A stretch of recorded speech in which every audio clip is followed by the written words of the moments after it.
आज की पत्रकार वार्ता में आए साथियों का बहुत बहुत धन्यवाद और स्वागत। आज मैं एक बहुत ही ज्वलंत, संवेदनशील मुद्दे को लेकर के आपके सामने आया हूं और आपके जरिए मैं सरकार का ध्यान आकर्षित करना चाहता हूं। मेरे विधानसभा क्षेत्र में B2 सदर्न एन्क्लेव एक जगह है। ये वहां का वाकया है और दिल दहला देने वाली वाकया है। आज सवेरे 4 बजे जो आंधी तूफान आया दिल्ली में, उसमें 100 फुट ऊंचा मोबाइल टावर अचानक गिर गया और जिस प्रकार से वो गिरा उससे बहुत ज़्यादा क्षति पहुंच सकती थी अगर उसकी दिशा जिस तरफ रेजिडेंशियल एरिया उस तरफ होता, या ये घटना अगर दिन में हुई होती तो कई लोगों की जान जा सकती थी। अब इसके पीछे की कहानी क्या है वो मैं आपके सामने रखना चाहता हूं। मैं इस वक्त मेरे साथ B2 सदर्न एन्क्लेव के रेजिडेंट्स साथ आए हुए हैं, वहाँ की RW आई हुई है। हम सब बहुत आहत हैं इस घटना से। मेरे साथ मिस्टर कपूर और मिसेस कपूर बैठे हैं जो कि जिनका घर उसके जस्ट पीछे है, तो इसलिए आज रेजिडेंट्स पे अपनी बात रखेंगे इस प्रेस कॉन्फ्रेंस के माध्यम से। ये जो मोबाइल टावर जो गिरा है आज, इसके पीछे एक लंबा संघर्ष रहा कि नहीं लगे। मेरे हाथ में जो कंप्लेंट्स हैं RWA का, ये देखिए, इस कंप्लेंट के माध्यम से रेजिडेंट्स ने सबके पास जाकर के अपनी व्यथा प्रकट करने का प्रयत्न किया, चाहे वो पुलिस हो। इन्होंने 16 मई को जो MCD के अधिकारी हैं वहाँ गए, उसके पीछे इन्होंने जो SHO है वहाँ भी गए 16 मई को ही, लेकिन किसी ने न सुनी। मैं अपने मुंह से कहूँगा पॉलिटिकल लोगों के बारे में तो आप शायद विश्वास न करेंगे, मैं चाहूँगा कि रेजिडेंट्स कहें बाद में। तो ये सब जगह गए, इन्होंने खूब प्रयत्न किया कि भाई इतने डेंस इलाके में जो 90% क्षेत्र के लोगों के आने जाने का रास्ता है, वहाँ से अर्जुन नगर के लोग भी आते हैं, हुमायूंपुर के लोग भी आते हैं, कृष्णानगर के लोग भी आते हैं, सदर्न एन्क्लेव के लोग भी आते हैं। मानिए कि वार्ड 150 के 90% लोग वहाँ से आते जाते हैं।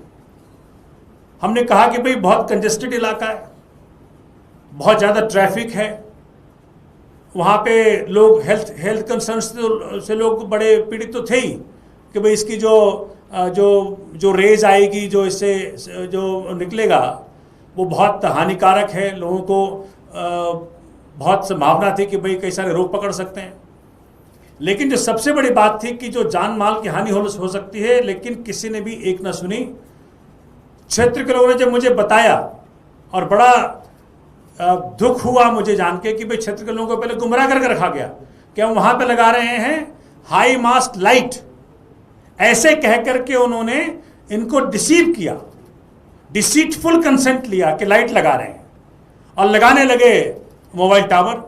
तो ये हर तरफ गए, जो पॉलिटिकल लोग हैं उनके पास भी गए। अब इनके मुंह सुनिएगा, जब इनको लगा कि भाई नहीं अब तो ये लगा रहे हैं, तो फिर मेरे को जब इन्होंने बुलाया तो सेम डे वहाँ पहुँच करके संज्ञान लेकर के, और फिर मैंने कमिश्नर साहब से समय लिया।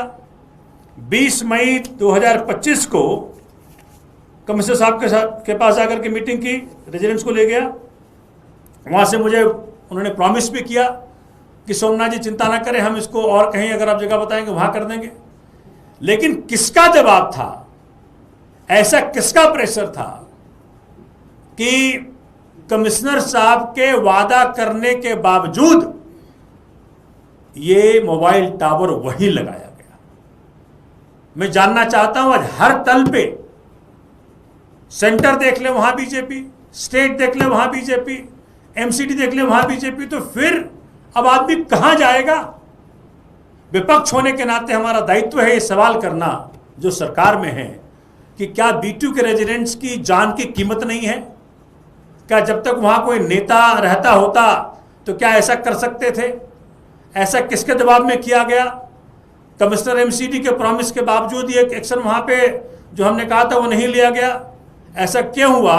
ये सारे जो अनआंसर्ड क्वेश्चंस हैं उसके आंसर चाहिए। और मैं आज इस प्रेस कॉन्फ्रेंस के माध्यम से कहना चाहता हूं कि उस लोकेशन पे मोबाइल टावर नहीं लगेगा, ये हम सुनिश्चित करेंगे, रेजिडेंट सुनिश्चित करेंगे, मैं सुनिश्चित करूंगा। दूसरा, सरकार से मेरी गुजारिश है, हाथ जोड़ के विनती है कि जहां ह्यूमन हैबिटेशन हो, जहां हेल्थ के कंसर्न्स हो, जहां रेडिएशन से लोग घबराए हुए हों, जहां जान माल की हानि हो सकती हो, कृपया करके बगैर आरडब्ल्यूए के कंसेंट के, बगैर रेजिडेंट से मिल करके, बगैर उन्हें कंसेंट के लगाने का प्रयत्न ना करें। क्योंकि सरकारें होती हैं जनसेवा के लिए, सरकारें होती हैं कि जनता को सहूलियत प्रदान करें। सरकारें इसलिए नहीं होती कि जनता को तकलीफ में रखें और 2-4 करोड़ कैपिटलिस्ट से आप साठ गांठ करके, उनसे लेन देन करके आप जनता को तबाह करें।